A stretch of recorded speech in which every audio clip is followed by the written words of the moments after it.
Hello மக்களே, வணக்கம் and welcome to my channel. நான் இப்போ சொல்ல போகிறது ஆன்மீகம் தொடர்பான மற்றும் இன்று அனைவருக்கும் பிடித்த கடவுளான முருகப்பெருமானை பற்றி தான். வாங்க வீடியோக்குள்ளே போகலாம். குன்றுதோறும் கொடிகொண்ட குமரா, அழகனாய் அருளனாய் அன்பின் வடிவாய் நம் மனங்களை ஆளும் முருகப்பெருமானை நினைத்தாலே உள்ளம் தானாகவே நிமிர்ந்து நிற்கிறது. அந்த முருகன் தன் கருணையை மலையாக பொழியும் ஒரு புனித தலம்தான் விராலிமலை முருகன் கோவில். தமிழ்நாட்டின் புதுக்கோட்டை மாவட்டத்தில் திருச்சியிலிருந்து சுமார் 25 முதல் 30 கிலோமீட்டர் தொலைவில் மதுரை தேசிய நெடுஞ்சாலைக்கு அருகில் அமைந்துள்ளது இந்த விராலிமலை. சிறியதாய் தோன்றினாலும் ஆன்மீக மகிமையில் உயர்ந்த ஒரு மலை. அந்த மலையின் உச்சியில் அமைதியும் சக்தியும் கலந்து நிற்கும் கோவில்தான் விராலிமலை முருகன் கோயில். பண்டைய காலம் தொட்டு முருக பக்தர்களின் இதயங்களில் சிறப்பு இடம் பெற்ற தலம் இது.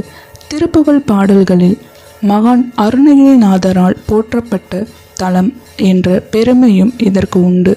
முத்தைத்தரு என்று திருப்புகழ் பதிகம் இத்தலத்தில் அருணகிரிநாதருக்கு அருளப்பட்டதாக பக்தர்கள் நம்பி வருகின்றனர்.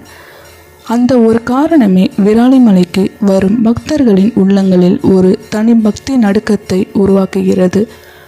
விராலிமலை முருகனை தரிசிக்க பக்தர்கள் ஒரு சிறிய ஆன்மீக பயணத்தை மேற்கொள்கிறார்கள். மலையடி வாரத்தில் இருந்து சுமார் 207 படிகள். ஒவ்வொரு படியும் ஒரு ஜபமாய், ஒரு நம்பிக்கையாய் மேலே ஏறச் செய்கிறது. அந்த பாதையில் சிறிய மண்டபங்கள், துணை தெய்வ சன்னதிகள், நிழல் தரும் மரங்கள் என உடலுக்கு ஓய்வும் மனதிற்கு சாந்தியும் கிடைக்கிறது. படிகள் ஏறும்போது இத்தலத்தின் இன்னொரு அதிசயம் கண்களுக்கு விருந்தாகிறது. எங்கும் சுதந்திரமாக உலாவும் மயில்கள். முருகனின் வாகனமான மயில் இங்கே இயற்கையோடு ஒன்றாய் வாழ்கிறது. அதன் இறகுகளின் நிறம், அதன் நடை, அதன் அழகு அனைத்தும் முருகனின் சந்நிதியில் நிற்கும் ஒரு உயிருள்ள சின்னமாக தோன்றுகிறது. விராலிமலை ஒரு மயில் சரணாலயமாகவே இயற்கையால் ஆசீர்வதிக்கப்பட்டுள்ளது. மலையின் உச்சியை அடைந்தவுடன் முருகனின் சந்நிதி மனதை நிறுத்திவிடுகிறது. காற்றில் கலந்த மனம், மணியோசை, பக்தர்களின் மெல்லிய மந்திர ஒளி அனைத்தும் சேர்ந்து ஒரு ஆழ்ந்த அமைதியை தருகிறது. இங்கே முருகன் எளிமையோடும் அருளோடும் பக்தர்களை நோக்கி நிற்கிறான். இந்த கோவிலின் தனித்துவமான அம்சங்களில் ஒன்று கருப்பர் தெய்வத்திற்கான சுருட்டு காணிக்கை. இது ஒரு பழமையான பாரம்பரியம்.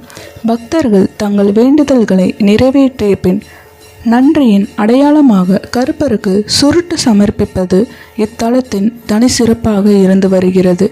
தினமும் நடைபெறும் அபிஷேகங்கள், அலங்காரங்கள், தீப ஆராதனைகள் அனைத்தும் மிகுந்த பக்தியோடும் ஒழுங்கோடும் நடைபெறுகின்றன.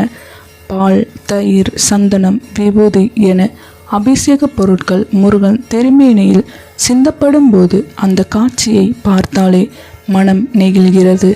தரிசன நேரத்தில் முருகனின் கண்களில் ஒரு கருணை ஒளி பக்தர்களின் கவலைகளை மெதுவாக கரைத்து விடுகிறது. திருவிழா நாட்களில் விராலிமலை இன்னும் உயிர் பெறுகிறது. தைப்பூசம், வைகாசி விசாகம் போன்ற விசேஷ நாட்களில் மலை முழுவதும் பக்தர்களால் நிரம்பி வழிகிறது. காவடி, பால்குடம் வேலேந்தி வரும் பக்தர்கள் முருகா முருகா என்ற முழக்கத்தோடு மலையை ஏறுவது ஒரு ஆன்மீக திருவிழா காட்சியாக மாறுகிறது. அந்த நாட்களில் விராலிமலை ஒரு பெரிய பக்தி கடலாக அலைமோதுகிறது. இயற்கையும் இறை நம்பிக்கையும் ஒன்றாக இணையும் இந்த விராலிமலை மன அமைதியை தேடி வரும் ஒவ்வொருவருக்கும் ஒரு தாயின் மடி போல் இருக்கிறது. இங்கே வந்தால் கவலைகள் மெல்ல மறைகின்றன, நம்பிக்கை வலுப்பெறுகிறது, உள்ளம் லேசாகிறது. இந்த புனித தலமான விராலிமலை முருகன் திருக்கோயிலின் மகிமை உங்கள் உள்ளத்தையும் தொட்டிருந்தால் இந்த அனுபவத்தை மற்றவர்களுடன் பகிருங்கள். இந்த வீடியோ உங்களுக்கு மனநிறைவை அளித்திருந்தால் விருப்பம் தெரிவித்து பகிர்ந்து உங்கள் பக்தி வார்த்தைகளை கருத்துக்களில் எழுதுங்கள். முருகா முருகா என்று எழுதினாலே போதும். முருகனின் அருள் அனைவரின் வாழ்விலும் பொங்கி பெருகட்டும். வெற்றிவேல் வீரவேல் முருகா.